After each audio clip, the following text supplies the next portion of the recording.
All right, first off, the Unholy Alliance. Yeah. That's well done getting that, by the way. Well, Yeah. hey, we're as happy as anyone.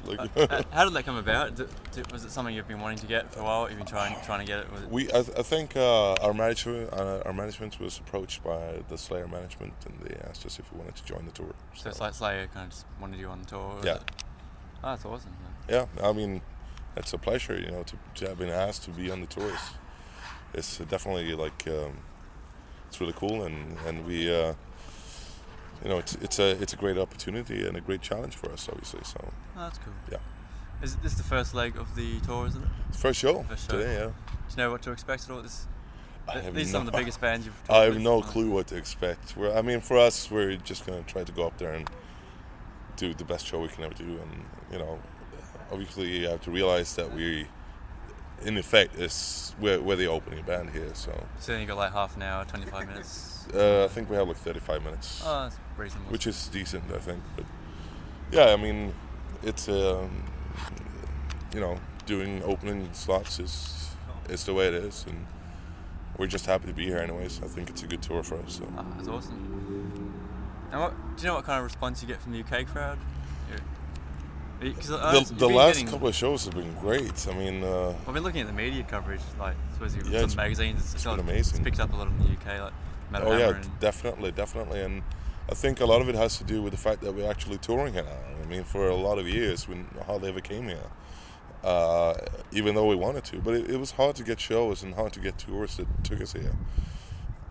So a few years back, we took matters into our own hands and went here by ourselves, and that worked out fine though. So, and after that, we've been playing all the tours. Obviously, coming through here, we were with Dimmin last year, and we played the Download Festival this year, and so which was really cool. So yeah, I heard you already been confirmed for the Varken next year. Yeah. Is there any plans for Bloodstock or Download next year? Don't know any British festivals yet, but you haven't played Bloodstock yet, have you? We played the indoor festival a couple of years back. Yeah.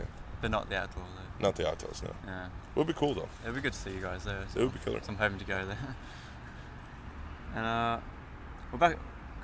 going on to the new album now.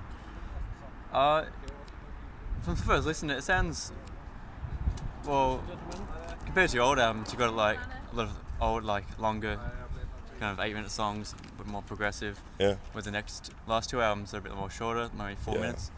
Was that a conscious decision? I don't know. It's just you want to get away from epic.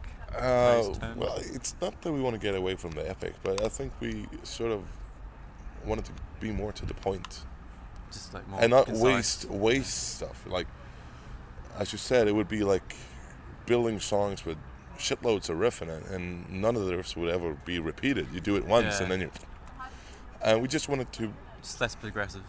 Yeah, tendencies. Try to be more straightforward and straight to the point, and it's just something that sort of came about. It's not intentional, I guess. It's also a matter of what kind of musical material that we had to work with as well.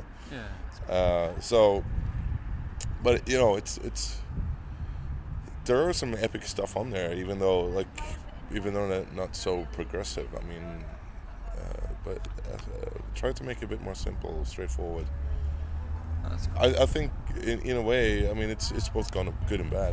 I know a lot of old fans who kind of enjoy the progressive stuff, but I don't think that it necessarily means that these albums are worse. And a lot of old fans like the new albums as well. But it's a balance. It's like we write these songs. We always sort of write for ourselves, anyways, in first place. And if the fans like it, hooray, It's strange how bands like Moonsorrow could kind of go the opposite way and have half an hour songs. Yeah, well, see, that was never really our thing in the first place, So I couldn't listen to half an hour. No, it's kind of, I don't know. Yeah. It's okay, if you do Opeth, you do one song the entire album, which I guess it's okay, but that's not really our style, anyways. Oh, that's fair enough. And lyrics-wise, is this new album connected at all? Is it all one story, or is it all kind of no? 10 separate songs? This album has it sort of has been described, and I feel the same way. It's the most diverse album we've ever made.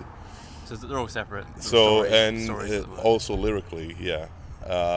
I think that if you really look hard, you probably can find a red thread going through it, but it's nothing intentional. It's something that sort of came about more or less accidental. Oh, that's cool.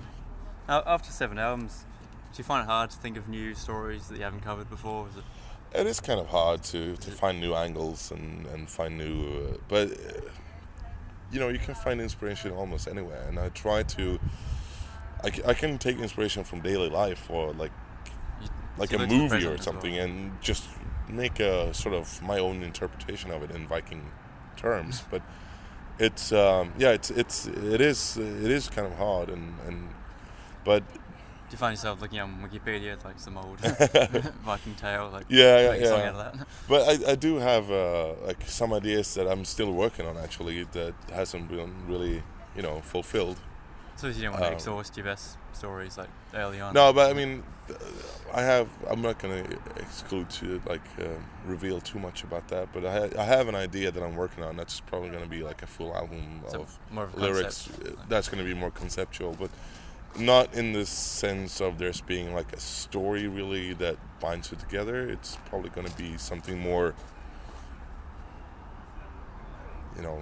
It's hard. I know some bands like to do like. It's going to be more like it's going to be bound together with other stuff, but it's not going to be a general story going through it. I know some bands like to do lyrically and story about one person and yeah, that's not what I want to do.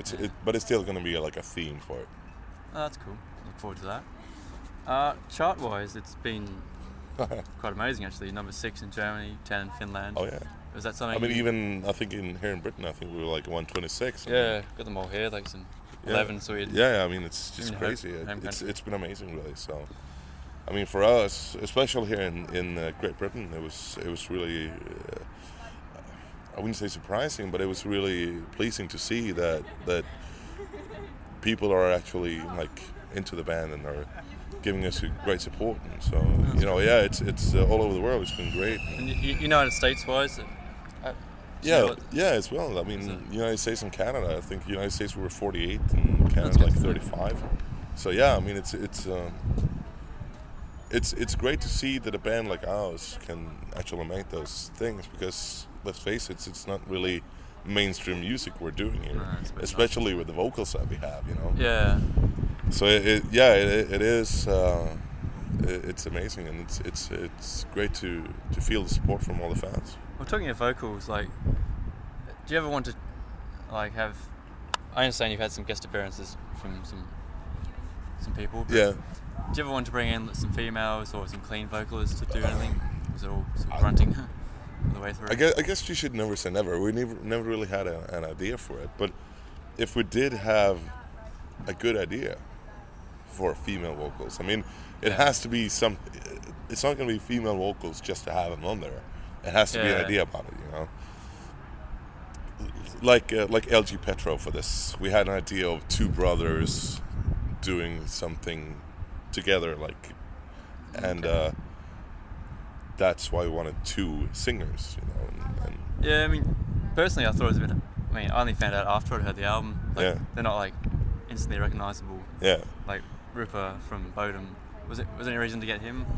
Rope was. It was. He was around at the time. Well, let's put it this way. I mean, this is the truth here, right? I mean, Johan and Ollie are great guitar players. They can write good riffs and everything, but they're no shredders, right? And for that song, we wanted a shredding solo, and the first guy that we could ever come up with, and sort of like the only guy that we actually thought of was Rope, to ask him, because first of all we like his guitar playing. He's a great guitar player, and we love him. He's a great guy. He's a good friend. So we had to ask him. It's a good choice, though. I think so too. And Apocalyptica turned up briefly for that. Yeah, I mean that was actually. I mean, both LG and Rope we know from before, but Apocalyptica was sort of a long shot. We had an idea to use cellos. And the first idea was to use some guys that Jens, our producer, knew. Yeah. But I think Ollie was the one who said, like, why not ask Apocalyptica? Because we wanted the cellists to sort of write their own